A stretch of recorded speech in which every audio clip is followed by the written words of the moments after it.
Waktu dan tempat saya persilahkan Pendeta Sinuaji. Oke, selamat malam untuk saudara-saudara yang ada di Amerika. Apakah suara saya kedengaran? Ya. Dengaran Pendeta. Oke, begitu kan. Dan selamat pagi bagi saudara-saudara yang ada di Indonesia. Karena saya juga melihat di sini Ketua Jemaat kami di Dukuh Kupang hadir, Bapak Syarul Torok, yang juga sudah diundang menjadi pembicara. Dan mungkin ada juga yang dari Indonesia yang lain, saya juga tidak tahu, karena yang saya kenal cuma beliau. Saya juga senang pada pagi hari, karena pagi hari di sini ya, jam 9:30. Beberapa waktu yang lalu, Bapak Lloyd Simorangkil telepon saya untuk bisa membawakan firman pada pagi hari ini. Sebenarnya beliau juga belum pernah ketemu dengan saya di Indonesia, karena waktu saya gembala di Tanjung Anom, beliau sudah merantau ke Amerika.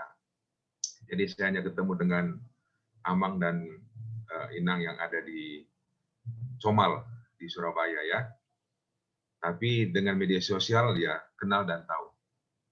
Dan saya juga senang pada pagi ini saya lihat orang tua kami di sini, Bapak Wewengkang dan Tante.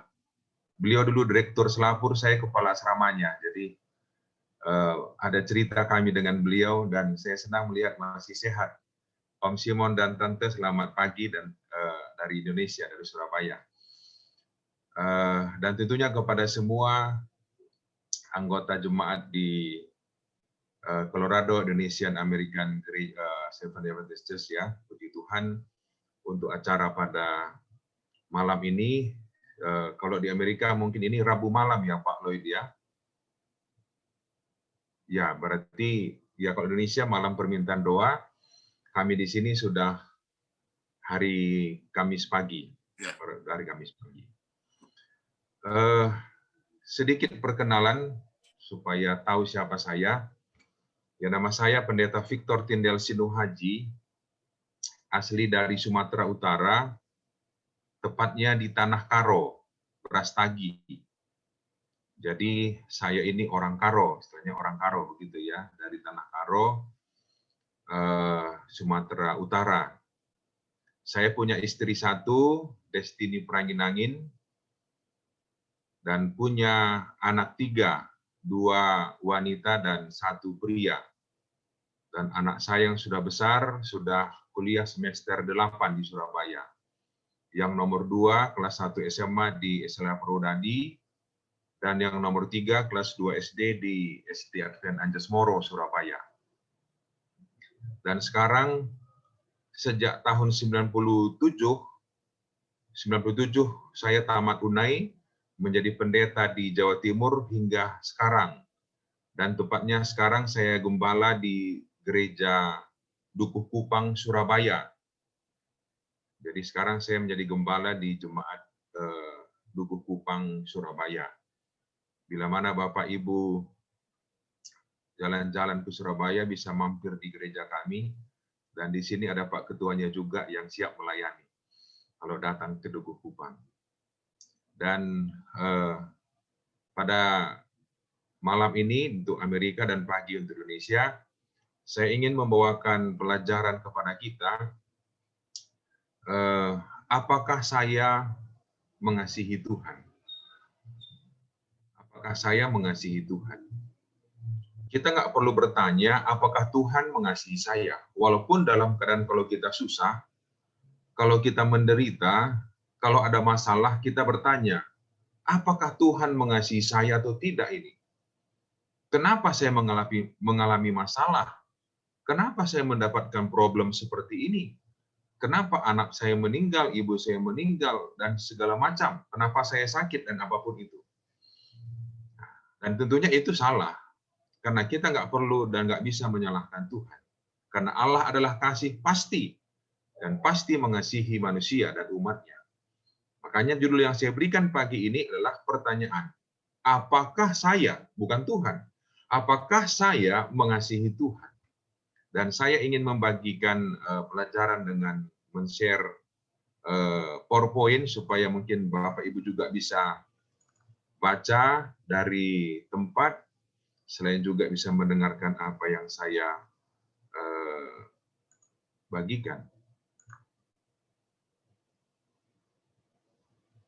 Ya, saya mau tanya Ibu Novi, apakah PowerPoint saya sudah muncul? Oke, terima kasih. Terima kasih. Apakah saya mengasihi Tuhan? Ini pertanyaan bagi kita semuanya. Kenapa ini pertanyaan? Karena sering kita merasa kita ini sudah melakukan atau sudah berbuat banyak bagi Tuhan.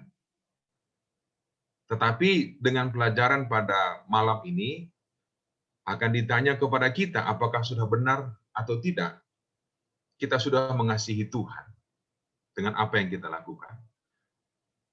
Kenapa kita harus mengasihi Tuhan? Ada 3 hal yang ingin saya bagikan. Yang pertama adalah Dia pencipta kita. Saya yakin semua orang Kristen mengakui bahwa Tuhan adalah pencipta. Dan kita manusia adalah ciptaannya. Kita mengakui bahwa Tuhanlah yang menciptakan langit dan bumi dan segala isinya. Saudara dan saya adalah salah satu daripada isi bumi ini. Berarti saudara dan saya juga, dan Alkitab juga mencatat bahwa kita ini adalah ciptaan Tuhan. Apakah dia laki-laki dan perempuan adalah ciptaan Tuhan. Jadi Allah mengasihi kita. Dia telah menciptakan kita. Dia telah menciptakan saudara dan juga saya. Dan tidak ada alasan apapun daripada seorang Kristen untuk tidak mengakui bahwa Allah adalah pencipta dan Allah juga adalah pemilik seluruh alam semesta ini. Kemudian yang kedua, Dia penebus kita. Tuhan sudah menciptakan kita. Tuhan menciptakan nenek moyang kita Adam dan Hawa diciptakan tanpa dosa, namun dia sudah berdosa. Dan semua keturunannya, termasuk saudara dan saya, sudah berdosa. Dan kita tidak dapat menebus diri kita sendiri dari dosa. Siapa yang bisa? Hanya Yesus yang bisa menebus kita. Dan itu sudah dilakukan. Yesus sudah tinggalkan surga, datang ke dunia, mati disalib untuk menebus dosa saudara dan dosa saya. Ada satu pelajaran dalam Alkitab yang menggambarkan bagaimana kasih Tuhan kepada umatnya yang digambarkan dalam cerita anak yang hilang dalam Lukas 15. Kita tahu cerita ini bahwa si bapak ini punya 2 anak, lalu satu anak mengatakan, "Bapak, bagilah hartamu, dan aku ingin memiliki hartaku itu dan menjualnya dan saya gunakan sesuai dengan apa yang saya inginkan." Saudara tahu bahwa Alkitab ini ditulis dalam latar belakang budaya Timur Tengah. Sama dengan budaya kita di Indonesia. Bagi kita orang Indonesia. Dan adalah satu hal yang tidak sopan kalau orang tua masih hidup, anak sudah minta warisan. Ini yang saya tahu bagi orang Timur, bagi orang Indonesia pun. Bagi saya orang Sumatera, dan di sini banyak saya lihat orang dari Sumatera Utara, adalah sangat tidak sopan kalau orang tua masih hidup minta bagi warisan. Tetapi ini yang dilakukan oleh salah satu anak ini. Dia minta warisannya kepada ayahnya. Dan kita tahu, waktu itu diberikan, kemudian dia gunakan itu harta, dia foya-foya pada waktu uangnya masih banyak, makan, minum, pesta, dan sebagainya. Dia punya banyak teman, dan akhirnya habis. Setelah habis, dia tidak bisa makan lagi, dan akhirnya dia menjadi pekerja di peternakan babi. Sampai-sampai makanan babi itu pun tidak dikasih untuk dimakan oleh tuannya. Disitulah dia sadar. Dia berpikir, di rumah bapakku banyak pembantunya, banyak makanannya. dan saya akan pulang kembali ke rumah Bapakku. Dalam Lukas 15 ayat 20 ini dicatatkan, maka bangkitlah anak itu dan pergi kepada bapaknya. Jadi setelah anak ini sadar, dia pergi kepada bapaknya, dan tentunya itu bukan perjalanan dekat, karena dia pergi ke negeri yang lain, yang jauh dari rumah bapaknya. Dia datang dengan pakaian yang sudah compang-camping karena tidak bisa membeli apa-apa lagi. Dan mungkin dia berjalan dengan tenaga yang tersisa, karena sudah tidak punya uang lagi membeli makanan. Ternyata, ayah yang baik ini setiap hari menunggu di depan rumah kapan anaknya yang pergi ini kembali pulang ke rumah. Inilah gambaran juga Tuhan menanti semua umat-umatnya kapan kembali datang kepadanya.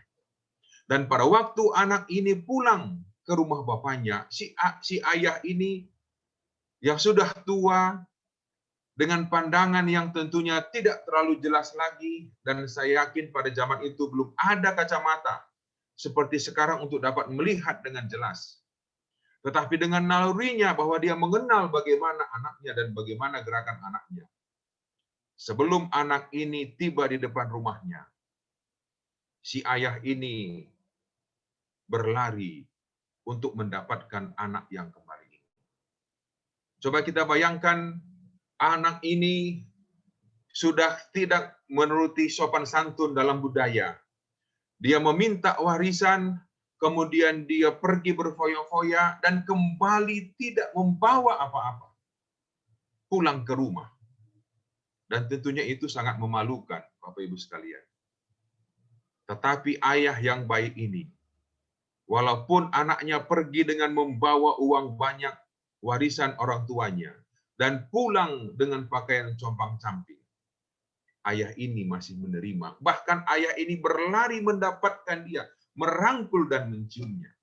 Inilah kisah penebusan, inilah kisah daripada kasih Tuhan kepada umatnya, kepada saudara dan kepada saya. Inilah kasihnya kepada kita. Sebenarnya dari budaya Timur Tengah, tidak ada yang namanya orang tua yang datang mengejar anak. Itu budaya. Anak yang datang kepada orang tua. Makanya kok di Indonesia ada istilah mudik. Anak yang datang ke kampung, ke orang tuanya untuk sungkem, minta maaf dan sebagainya. Nggak ada yang namanya bapak atau ibunya yang mudik mencari anaknya. Itu bukan budaya Timur, budaya Timur. Anak yang datang. Tetapi ini oleh karena kasih itu, ayah ini yang berlari mendapatkan dan merangkul, mencium anaknya yang sudah memiliki banyak pelanggaran ini. Dan kalau kita melihat cerita ini, Bapak Ibu sekalian, pada waktu si anak ini bertemu dengan bapaknya, dia mengatakan kepada bapaknya, "Bapak, aku telah berdosa terhadap surga dan terhadap Bapak. Aku tidak layak lagi disebut sebagai anak Bapak." Anak ini menyadari bahwa dia orang berdosa dan tidak layak lagi. Sebenarnya dia ingin pulang hanya untuk menjadi seorang pembantu saja di rumah ayahnya.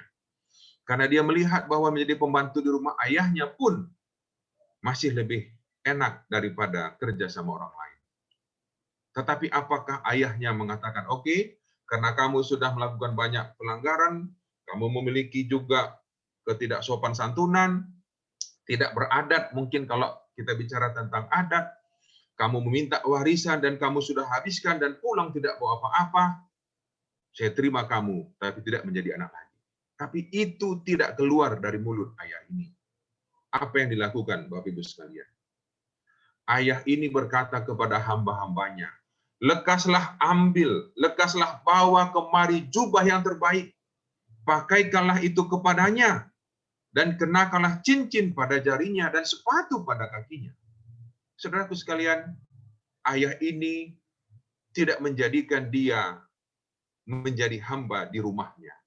Tetapi dia diterima seperti anak yang dinanti-nantikan kembali. Bahkan memberikan jubah yang terbaik. Dituliskan di sini. Berikan jubah yang terbaik.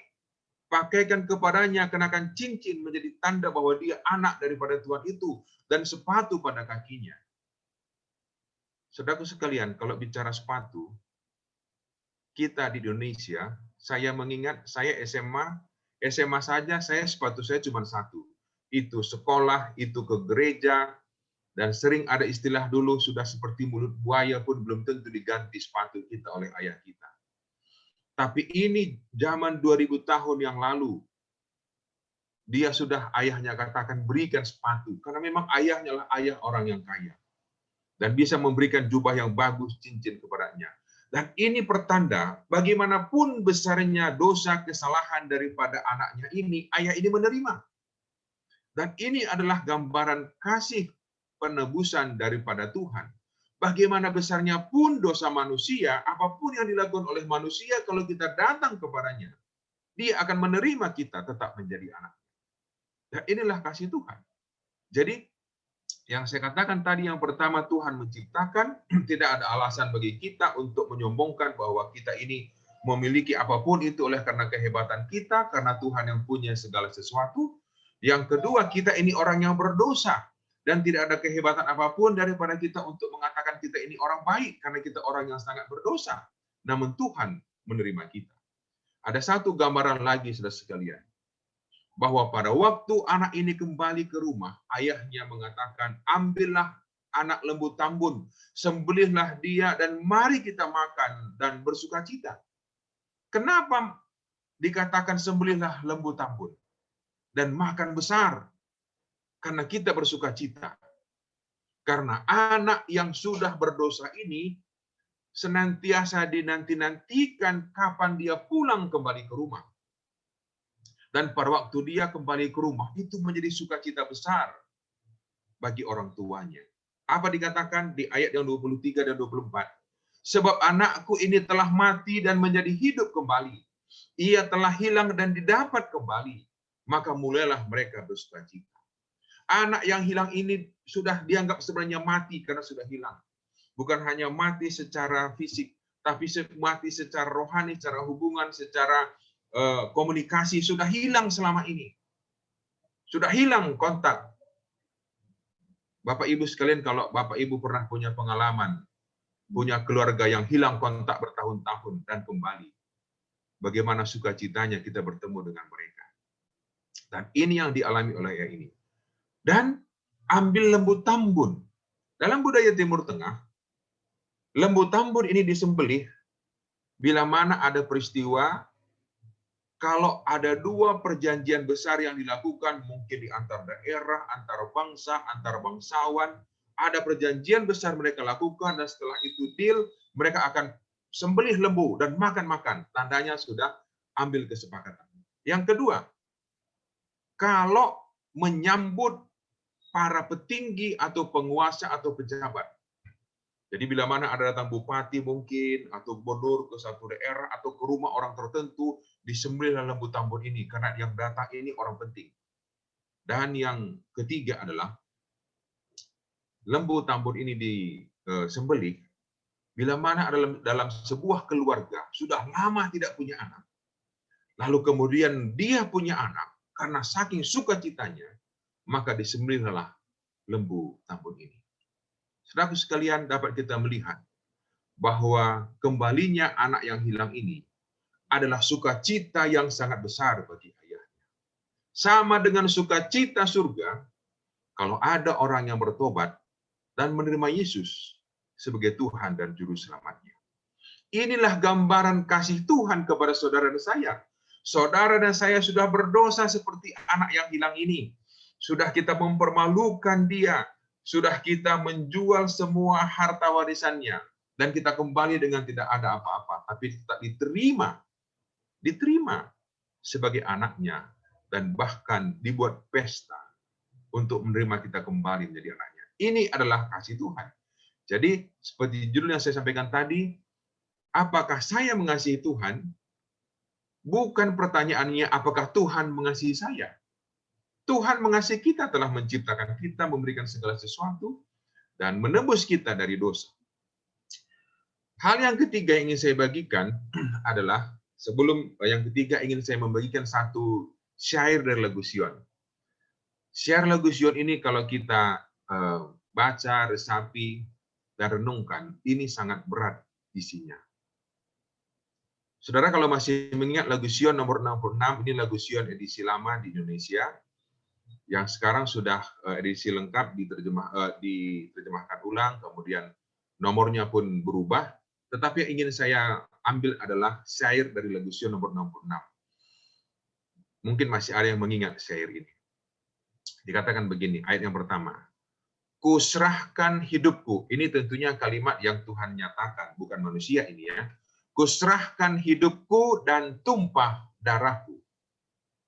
Agar oleh itu tertebuslah engkau. Karenamu kuberi hidupku. Ini kata Tuhan kepada saudara dan saya. Karenamu kuberi hidupku. Namun ada pertanyaan di syair lagu ini di bagian terakhir setiap ayatnya. Kita lihat. Karenamu kuberi hidupku, kata Tuhan. Apa pertanyaannya kepada saudara dan saya? Apa yang diberimu? Diulangi lagi. Bukan hanya sekali. Karena ini penting. Karenamu kuberi hidupku. Lalu dia tanya lagi ke kita. Dia tanya Bapak, Ibu, dan saya. Apa yang diberimu? Kalau kita tanya sekarang kepada diri kita, Tuhan sudah memberikan hidupnya bagi saudara dan saya. Dan dia mati untuk menebus saudara dan saya. Pertanyaannya kepada saudara dan saya, apa sih yang kita sudah berikan untuk Tuhan? Jadi kalau ada pertanyaan, apakah saya mengasihi Tuhan? Kalau kita katakan, iya saya sudah mengasihi. Saya gereja hari Sabat. Saya kasih perpuluhan dan persembahan. Saya membantu orang lain. Betul. Tuhan sudah memberikan hidupnya, nyawanya kepada saudara saya. Dia tanya kita, apa yang diberimu? Apa yang sudah kita berikan untuk Tuhan, Bapak Ibu sekalian? Dimanapun kita berada sama, pertanyaan ini sama. Mau di Amerika, mau di Indonesia, mau kaya, mau miskin, mau punya apapun atau tidak punya apapun, pertanyaannya sama. Apa yang engkau sudah berikan untuk Tuhan dalam hidupmu?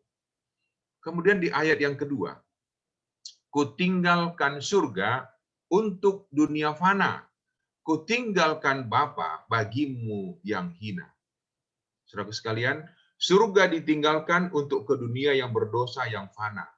Surga ditinggalkan yang tempat yang mulia, dia datang ke dunia di tempat yang hina. Bertemu dengan saudara dan saya yang hina. Jadi saudara sekalian, kita ini semua orang hina. Tidak ada yang tidak hina di antara kita ini. Mau saudara tinggal di Amerika, di Indonesia, semua orang hina kita ini. Makanya jangan saling menghina sesama orang hina. Karena kita semua orang hina di hadapan Tuhan. Dan dia tinggalkan surga untuk kita. Dikatakan, semuanya aku tinggalkan, kata Tuhan. Kata Yesus. Ada pertanyaannya lagi. Apa yang kau tinggalkan? Diulangi. Semuanya aku tinggalkan. Apa kau tinggalkan? Tuhan tinggalkan surga, tinggalkan Bapa, tinggalkan kenyamanan, kemuliaan, semua yang di surga, datang ke dunia, lahir di kandang domba, dari keluarga yang miskin, menderita, dan sampai mati disalib. Pertanyaannya, apa yang sudah kita tinggalkan untuk ikut Tuhan? Kesenangan kita, harta kita, hobi kita, ya saya tidak tahu. Atau mungkin tidak ada yang kita mau tinggalkan untuk ikut Tuhan. Oke, kita ke gereja, kita mengaku sebagai umat Tuhan, tapi tidak ada yang kita tinggalkan sebenarnya untuk ikut Tuhan. Pertanyaannya bagi kita, kalau kita sudah mengasihi Tuhan, apa yang sudah kita tinggalkan untuk mengikut akan Tuhan? Ini ayat yang kedua, dan ada ayat yang ketiga. Sorry. Ku telah menderita sengsara yang sangat. Ini kata Tuhan, menderita untuk saudara dan saya. Dia disalibkan, dihina, dan seterusnya. Dengan penderitaan itu supaya olehnya engkau dapat selamat. Kemudian dikatakan, karenamu semua ku tanggung. Pertanyaannya Bapak Ibu sekalian, apa yang kau tanggung? Diulangi. Karenamu semua ku tanggung, apa yang kau tanggung? Yesus sudah menanggung derita, dihina, dibenci, disalibkan, mati. Itu ditanggung oleh Yesus untuk saudara dan saya. Pertanyaannya, apa yang sudah kita tanggung untuk ikut Tuhan? Pernahkah kita mengalami penderitaan demi iman kita untuk ikut Tuhan? Apakah kita mau menderita untuk datang ke gereja? Mungkin itu jauh. Kalau sekarang mungkin dengan kondisi pandemi corona ini, kita ibadah di Zoom. Makanya saya di Surabaya, Bapak Ibu di Amerika, kita bisa bersama-sama saat ini. Tetapi kalau kita dalam dunia nyata, banyak orang harus datang ke gereja menderita. Kami di Surabaya sini ada anggota kami 55 km ke daerah Balong Panggang. Mungkin kalau Pak Lloyd masih ingat, di situ kampungnya, masuk lagi ke dalam. Naik angkot berapa kali karena dia tidak punya mobil untuk datang ke gereja. Itu masih di Surabaya. Mungkin kalau kita kembali ke desa di kampung halaman kita, berjalan kaki berjam-jam hanya untuk datang ke gereja. Dan dia mau beribadah kepada Tuhan. Ini contohnya. Sekarang kita tinggal, kami di Surabaya, di Indonesia adalah kota besar Surabaya. Bapak Ibu di Amerika, di negara maju. Masih maukah kita sengsara untuk ikut Yesus? Masih adakah yang kita tanggung penderitaan untuk ikut Yesus? Inilah pertanyaannya. Apakah saya mengasihi Tuhan atau tidak? Kita nggak perlu tanya Tuhan. Tuhan sudah lakukan ini semuanya. Tuhan sudah nyatakan ini semuanya dan sudah berikan semuanya kepada kita. Dan bukan hanya itu. Yohanes 3:16, karena begitu besar kasih Allah akan dunia ini, sehingga ia telah mengurniakan anaknya yang tunggal, supaya setiap orang yang percaya kepadanya tidak binasa, melainkan beroleh hidup yang kekal. Ini sudah kita terima. Yang ketiga, yang terakhir. Dia menciptakan kita, dia menebus kita, dan dia juga memelihara hidup kita. Saudara dan saya masih bernapas hari ini, detik ini, oleh karena berkat Tuhan, oleh karena pemeliharaan Tuhan. Kita masih sehat hari ini oleh karena pemeliharaan Tuhan. Kita masih bisa bekerja mendapatkan berkat kekayaan hari ini oleh karena berkat daripada Tuhan. Bukan oleh karena kekuatan kita. Alkitab mengatakan bukan kekuatan kita untuk menjadi kaya, tapi berkat Tuhan dan apapun itu. Satu contoh tentang bernafas. Sering kita dan sering orang mengatakan, Tuhan tidak mengasihi saya. Saya berdoa minta A, B, dan C, Tuhan tidak berikan. Tapi lupa bahwa seandainya napas saja Tuhan tidak berikan, kita sudah tidak ada fungsinya apa-apa. Saya melihat ini di bahan ini di internet, tapi mungkin betul apa tidak sudah bisa lihat.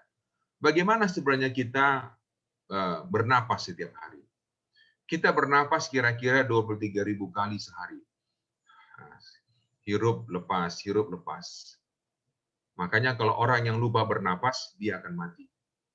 Kita bernapas 23.000 kali sehari. Lalu, dalam bernafas ini, kita puji Tuhan, Bapak Ibu sekalian, gratis. Tetapi seandainya kita sudah di rumah sakit, dan harus pakai oksigen, dan harus berbayar, ya mungkin harganya berbeda-beda. Saya sebutkan saja di sini contohnya saja. Harga udara yang kita hirup, oksigen itu kalau per liter 25.000, ada juga nitrogen yang harus kita dalam udara ini lebih kurang 10.000 per liter. Lalu berapa konsumsi kita satu hari? Sehari semalam, karena ini tidak berhenti non-stop ya. Non-stop bernapas ini, makanya kalau berhenti bernapas mati. Nggak boleh berhenti. Sehari semalam kita bernapas membutuhkan oksigen 2.880 liter dan nitrogen 11.376 liter. Begitulah kalau diukur dalam kebutuhan atau dalam ukuran udara. Lalu kalau dikalikan dengan harga tadi, lebih kurang sehari itu kita harus mengeluarkan 185 juta rupiah dalam hitungan rupiah.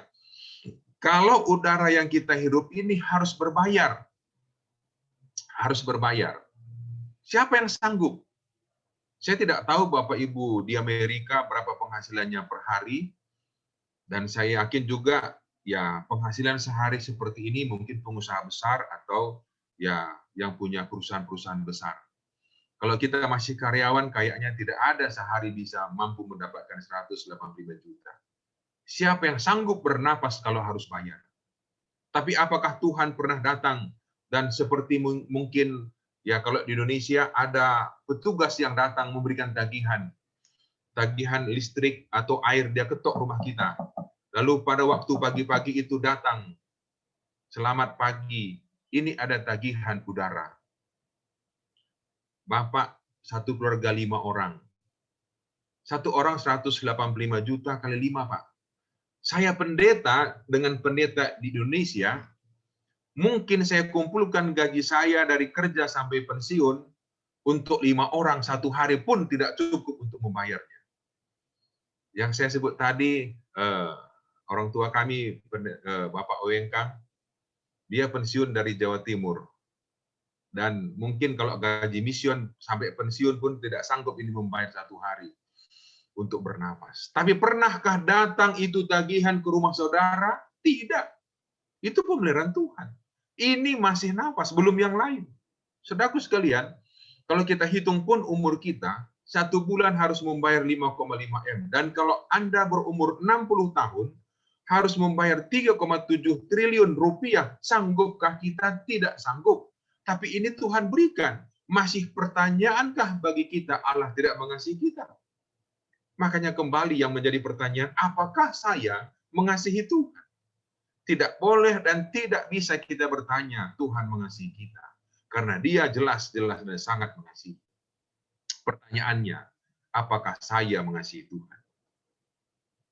Kasih Allah tidak memaksakan diri pada orang lain. Orang-orang yang datang kepadanya sebagai respons terhadap kasihnya. Tuhan sudah menciptakan kita, Tuhan sudah menebus kita, Tuhan sudah memelihara kita. Ini baru 3 poin yang saya sampaikan. Dan dia ingin bagaimana kita merespon kasih yang dia berikan itu kepadanya. Ini yang dia inginkan daripada kita. Kita tidak bisa memberikan atau berbuat apa-apa daripada kita, karena kita ini tidak bisa memiliki dan berbuat apa-apa. Semuanya itu daripada Tuhan. Saudara mengembalikan perpuluhan, persembahan, itu karena diberkati Tuhan. Seperti tadi disampaikan mendapat stimulus, ya puji Tuhan.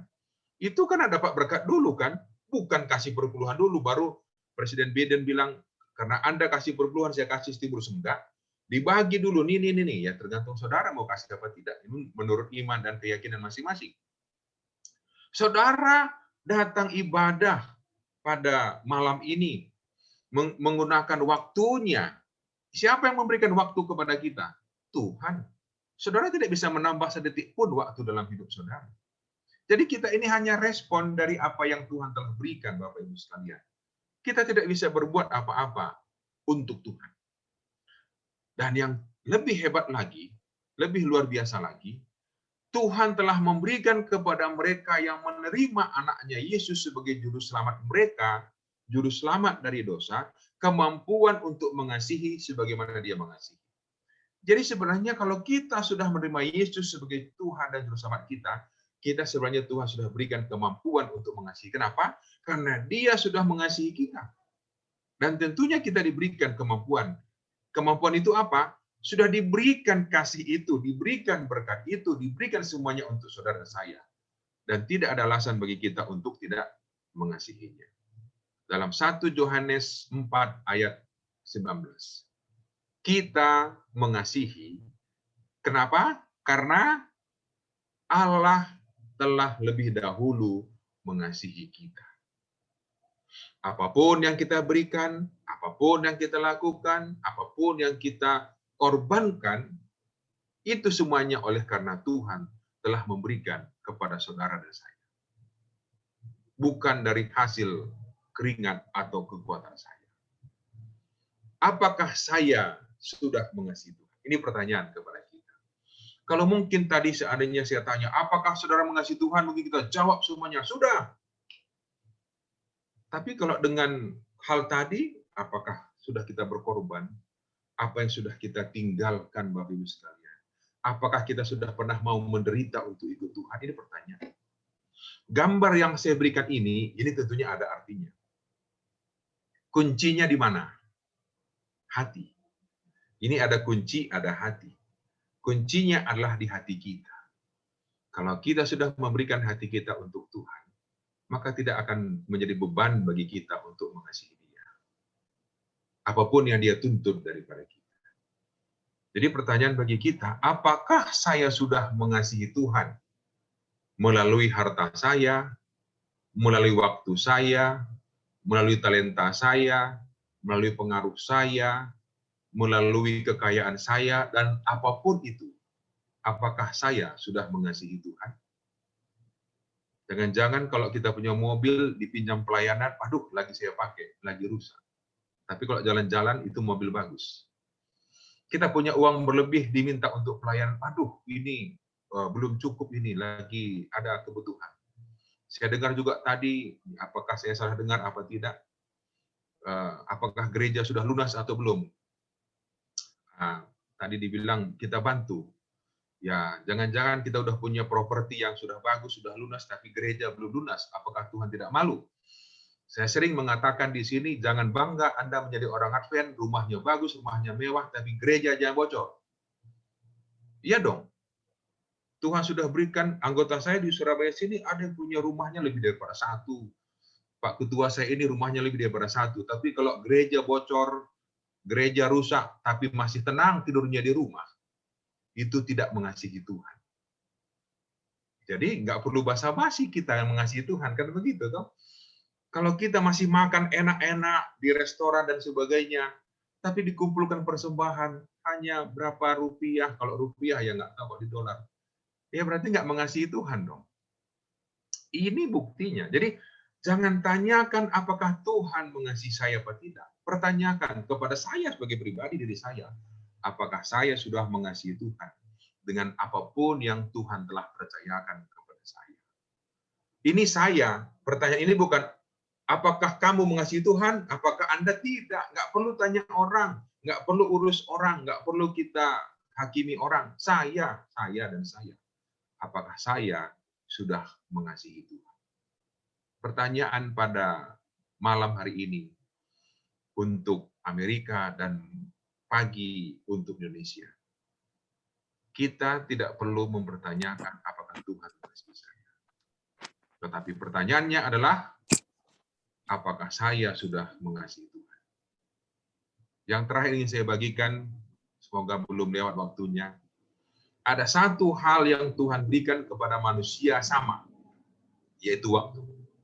Harta bisa berbeda, kemampuan bisa berbeda, tapi waktu tidak berbeda. Saudara di Amerika, kami di Indonesia, satu hari sama saya yakin, 24 jam. Ya kan? 1 minggu 7 hari. Dan Tuhan minta kepada kita hari Sabat. 1 hari Sabat. Sama permintaan Tuhan juga untuk orang Indonesia, orang Amerika, dimanapun Anda berada, sama. Dan waktunya beda enggak? Kalau beda waktunya, mungkin Tuhan tidak akan minta sama. Sama. Tapi apakah kita memberikan waktu yang Tuhan minta itu untuk Dia? Ingat dan kuduskan hari Sabat, 1 hari untuk Tuhan. Waktunya sama. Wah, kurang ini Tuhan, waktunya 1 minggu maunya 8 hari. Loh, nggak bisa dong. Sama. Kami juga Indonesia sama. Apakah kita sudah mengasihi Tuhan dengan waktu kita contohnya? Karena ini sama. Berarti yang kita berikan pun untuk Tuhan harus sama. Kalau harta beda-beda dong. Setiap orang beda-beda dapatnya. Tapi kalau waktu, setiap orang sama waktunya 24 jam. Dan Tuhan tuntut pun sama. Apakah kita sudah memberikan waktu kita untuk Tuhan? Yang Dia tuntut dari pemberiannya itu. Tuhan, kita yang tahu dengan Tuhan. Yang tentunya kalau kita sudah mengasihi Tuhan. Saya rindu menginginkan ayat ini, karena saya juga rindu masuk surga. Kenapa saya rindu menginginkannya? Karena siapa yang namanya tertulis dalam kitab kehidupan itulah yang akan dipanggil. Wahyu 20:15, dan setiap orang yang tidak ditemukan namanya tertulis di dalam kitab kehidupan itu, ia dilemparkan ke dalam lautan. Saudaraku, apakah nama kita tertulis kalau kita tidak mengasihi Tuhan? Kalau kita tidak menuruti apa yang Tuhan katakan. Tetapi kalau kita mengasihi Tuhan, nama kita akan ditulis. Dan saya rindu nama saya juga ditulis. Tapi tentunya Tuhanlah yang tahu. Pada waktu dipanggil nama saya Victor. Victor Sinuhaji. Masuklah ke dalam perkumpulan umat-umatku yang akan diselamatkan. Waduh, sukacita. Apakah saya masih hidup atau meninggal nggak jadi masalah. Mau di dalam kubur kalau nama saya dipanggil akan bangkit. Pada waktu itu datang pertama kali. Apakah di sini saya kebetulan muncul di layar saya nama Ibu Novi. Apakah nama Ibu Novi? Kemudian ada muncul di layar saya nama Ibu Herewati, Guru Gultom. Apakah muncul itu nanti dalam kitab kehidupan? Tuhan yang tahu dan bagaimana kita mengasihi. Dan kiranya semua nama kita dicatatkan di situ, kan begitu. Amin, saudara sekalian. Semua nama kita dicatatkan dan dipanggil. Dan pada waktu itu sudah datang kedua kali. Maka nama kita dipanggil satu persatu dan kita akan ada di surga selama-lamanya. Yesus mengasihi kita dengan mati bagi kita. Amin. Kita mengasihi Yesus dengan hidup bagi Dia. Saya ulangi, Yesus mengasihi kita dengan mati bagi Dia. Yesus mengasihi kita dengan mati bagi kita. Kita mengasihi Yesus dengan hidup bagi Dia. Tetap setia sampai Yesus datang. Tuhan memberkati kita semuanya. Amin. Amin. Amin. Amin. Puji Tuhan.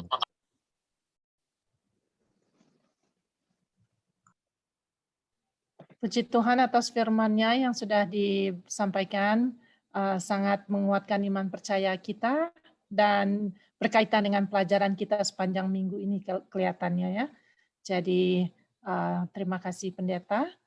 Kiranya ini boleh menguatkan kita untuk senantiasa mengingat kasih Tuhan pada kita dan bagaimana kita menghidupkan kasih itu dalam kehidupan kita sehari-hari.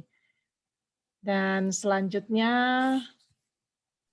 kami mengundang Bapak Simpson Pangaribuan untuk membawakan lagu pujian. Terima kasih Pak Simpson.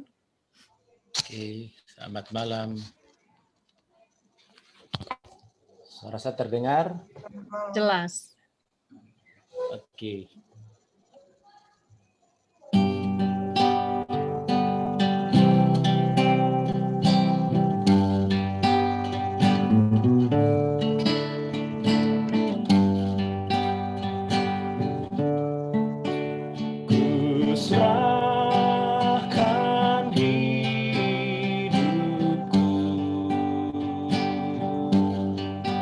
Dan tumpah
Amin. Amin. Terima kasih Pak Simpson Pangeribuan untuk lagu pujiannya.